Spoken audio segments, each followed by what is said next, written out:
మీ వ్యాపార ప్రకటనలకు ఇంటర్వ్యూల కొరకు ఇప్పుడే సంప్రదించండి 9539345345. నమస్తే. సామాన్యుడి చేతిలో సామాజిక అస్త్రం నంబర్ 1 న్యూస్కి స్వాగతం.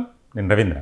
ఆంధ్రప్రదేశ్లోని ప్రభుత్వ ఉద్యోగులు గత కొంతకాలం నుంచి వారి డిమాండ్ల సాధనకై నిత్యం ఎవరో ఒకరిని కలుస్తూనే ఉన్నారు. తాజాగా మంత్రులను కలిశారు, ముఖ్యమంత్రిని కలిశారు, డిప్యూటీ సీఎం పవన్ కళ్యాణ్ కలిశారు, అలాగే సిఎస్ విజయానందన్ కూడా కలిసి తమ గోడును విన్నవించుకున్నారు.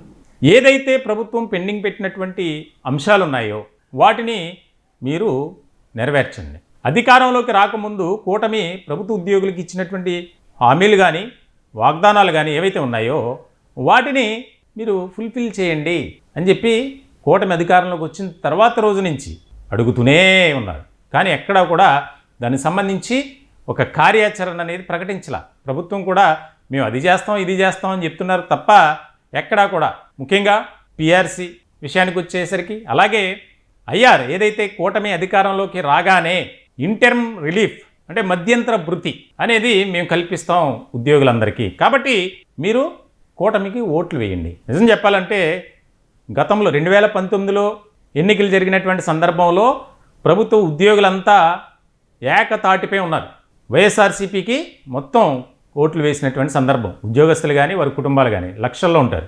2024 వచ్చేసరికి అంత భిన్నంగా మారిపోయింది పరిస్థితి. ఎందుకంటే 2019లో ఎన్నికలకు ముందు వైఎస్ఆర్సీపీ ఇచ్చినటువంటి హామీలు కానీ చేసినటువంటి ఆ ప్రామిసెస్ ఉన్నాయి కదా, వాటిని నెరవేర్చలేదు. కాబట్టి నెరవేర్చారు అంతంత మాత్రమే, పూర్తి స్థాయిలో అమలు చేయలే.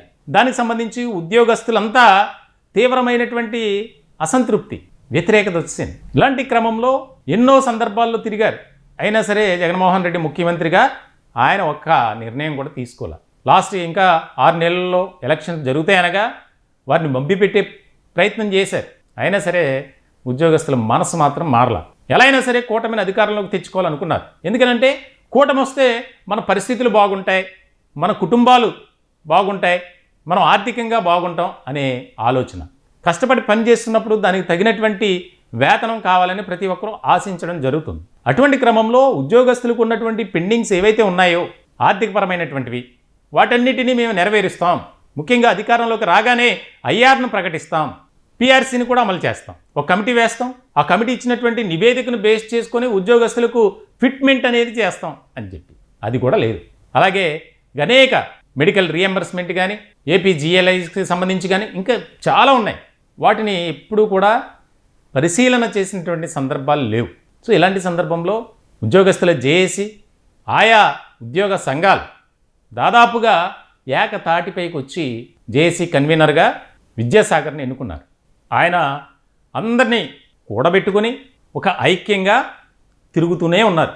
మాకు న్యాయం చేయండి, మీరు ఇచ్చినటువంటి మాటను నిలబెట్టుకోండి అని చెప్పి.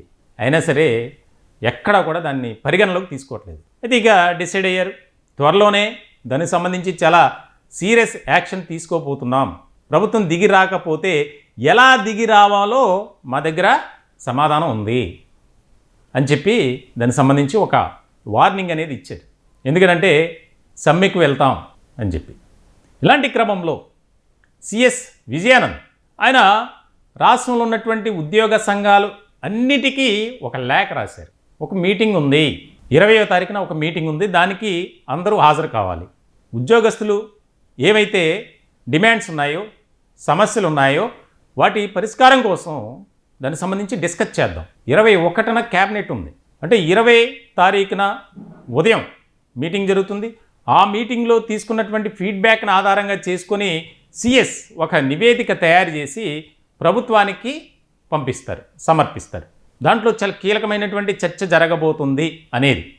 ఒకవేళ అప్పటికి కూడా ప్రభుత్వం దిగిరాకపోతే, అంటే కనీసం మన సమస్యలపై ఫోకస్ పెట్టి పరిష్కరించాలి అనే దిశగా చర్యలు తీసుకోకపోతే ఇక ప్రత్యక్ష ఆందోళనకు రెడీ అవుదాం అనేది. ఎందుకంటే ఇప్పటి వరకు చాలా కూల్గా చెప్పారు. ఎక్కడా కూడా వారు సమ్మెలో పాల్గొనలేదు. ఎక్కడో కొన్ని ఉద్యోగ సంఘాలు మాత్రం పెన్ డౌన్ కార్యక్రమాన్ని పెట్టారు. ఒకరోజు నల్ల బ్యాడ్జీలు పెట్టుకొని విధులకు అటెండ్ అవుతున్నారు. సో ఇలాంటి సందర్భంలో ఇక నుంచి ఆ పరిస్థితి ఉండదు, మేమేంటో చూపిస్తాం. ఎందుకంటే కూటమి ఎన్నికలకు ముందు ఇచ్చినటువంటి హామీలు మీకు తెలుసు. ఎన్నికల మేనిఫెస్టోలో దానికి సంబంధించి చాలా క్లియర్ కట్గా కూటమి పెట్టింది. మరి అటువంటప్పుడు దానిపై ఎందుకు మీరు పరిశీలన చేయట్లేదు? మేమేదో వేరే కోరికలు అడగట్లా, గొంతెమ్మ కోరికలు కోరడం లేదు. మాకు న్యాయబద్ధంగా రావాల్సినటువంటి వాటినే మేము అడుగుతున్నాం. వాటిని కూడా చేయకపోతే ఎలా? చేయాలి కదా అనే ఒక రకమైనటువంటి చర్చ. మొత్తానికైతే దీనికి సంబంధించి చాలా కీలకమైనటువంటి పరిణామాలు ఉండొచ్చు. ఒకవేళ ఉద్యోగ సంఘాలు ఏదైతే ప్రతిపాదించినటువంటి అంశాలు ఉంటాయో, మెయిన్ ముఖ్యంగా డిఏలు విడుదల చేయాలి, అలాగే పిఆర్సీ అమలు చేయాలి, ఐఆర్ ప్రకటించాలి, ఇవన్నీ కూడా ఉన్నాయి. పెండింగ్లో ఉన్నటువంటి అన్నీ కూడా రిలీజ్ చేయాలి మెడికల్ రీఎంబర్స్మెంట్తో సహా అని. అలాగే కొంతమంది ఉద్యోగస్తులు, ఫీమేల్ ఎంప్లాయీస్ పడుతున్నటువంటి ఇబ్బందులు, ఇక్కట్లను గుర్తించి వాటిని పరిష్కరించే దిశగా ప్రభుత్వం ఒక నిర్ణయం తీసుకోవాలి. ఒక యాక్షన్ ప్లాన్ అనేది సిద్ధం చేయాలి. మీకు ఎప్పుడంటే అప్పుడు మేము సహకరిస్తున్నాం. ప్రతి విషయంలో గవర్నమెంట్కి సపోర్ట్గానే ఉన్నాం. ఆ ప్రభుత్వంలో ఏ పార్టీ ఉన్నా సరే మేము మాత్రం అదే విధంగా పనిచేస్తున్నాం. కానీ మాకు మాత్రం మేలు జరగడం లేదు. కాబట్టి ఇప్పటికైనా స్పందించండి. ఇలా మీటింగులతో సరిపెట్టుకునే పద్ధతి వద్దు. ఇలాంటి మీటింగులు చాలా జరిగాయి. ఇప్పుడు ఉద్యోగ సంఘాల్లో చర్చ జరుగుతుంది ఇదే. ఎప్పుడైతే సిఎస్ విజయానంద్ నుంచి లేఖలు వచ్చాయో మీటింగ్ అటెండ్ కావాలి, దాని మీద మనం క్షుణ్ణంగా డిస్కస్ చేద్దాం.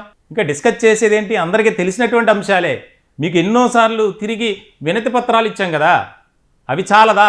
మళ్ళీ మీటింగ్ ఎందుకు? సరే అయినా వస్తాం. ఈసారి మాత్రం చర్యలు తీసుకోకపోతే, దానికి సంబంధించి ఒక యాక్షన్ ప్లాన్ అనేది విడుదల చేయకపోతే, మాకు భరోసా ఇవ్వకపోతే తీవ్రమైనటువంటి పరిణామాలు ఉంటాయి అని హెచ్చరిస్తున్నారు ఉద్యోగస్తులు, అలాగే ఉద్యోగ సంఘాల ప్రతినిధి.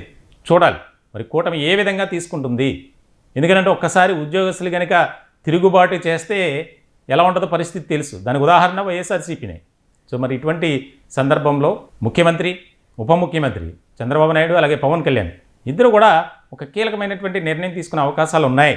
ఏదైతే కొన్ని ప్రాధాన్యత క్రమంలో పెట్టి దశల వారీగా ఒక రకమైనటువంటి నిర్ణయం తీసుకుంటారు అనేది వినిపిస్తుంది. చూడాలి మరి ఏం జరుగుతుంది అనేది.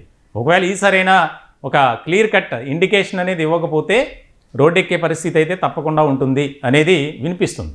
ఈ టాపిక్పై మీ విలువైనటువంటి అభిప్రాయాలను కామెంట్ రూపంలో తెలియజేయండి. దయచేసి మా ఛానల్ని సబ్స్క్రైబ్ చేసుకోండి. Thank you.